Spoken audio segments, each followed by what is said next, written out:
তো দেখে নে, আমি ভাই নর্মাল ফ্যামিলি বিলং করি বা তোর একটা বেস্ট কথা বলছি শোন।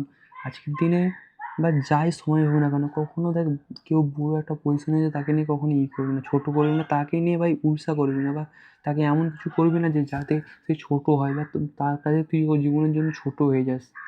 তুই একটা জিনিস জানবি, যে আজকের দিনে বড় জায়গায় গেছে সে ভাই প্রচুর ক্রাইসিস সহ্য করে গেছে ভাই, একদিনে ভাই কোনো কিছু হয় না ভাই। আর সেদিনে কাউকে ভাই ছোট করার আগে 100 বার ভাববি, ঠিক আছে? কখনো কাউকে ছোট করিস না। তুই জানবি ভাই, তোর তুই যদি দেখ একটা জিনিস ফিল করবি, তুই যেমন অন্যকে ছোট করছিস আর তোর বাবাকেও কে ছোট করবে। কখনো গরিবকে অসম্মান করবি না আর কাউকে ছোট করবি না, যত বড় মানুষ হোক না কেন। তোকে ছোট করে দেবে, ঠিক আছে ভাই, কাউকে কখনো ছোট করবি না। এটা হচ্ছে পরম ভাই, ঈশ্বরের দান এটাই। কাউকে কোনোদিন ছোট করবি না, আর কাউকে কোনো অপমান, তুই কখনো অপমান করবি না ভাই, তাকে সিম্পলভাবে বলবি ভাই যে ভুল হয়েছে, যা হয়েছে।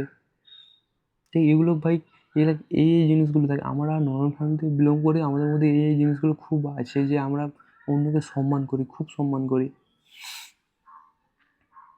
যে কোনো ক্ষেত্রে ভাই। আমরা আমরা নর্মাল ফ্যামিলি থেকে বিলং করি মানে আমাদের প্রচুর, আমাদের ইমোশন প্রচুর ভাই। আমরা গরিব ফ্যামিলি থেকে বিলং করি, আমাদের প্রচুর ইমোশন। তো ভিডিওটা এখানে শেষ করছি, আবার একটা বেস্ট ভিডিও নিয়ে কী করবো দেখ, আমার মাইন্ডে যেগুলো চলে আমি সেগুলোই বলছি, তোদের সাথে আজ।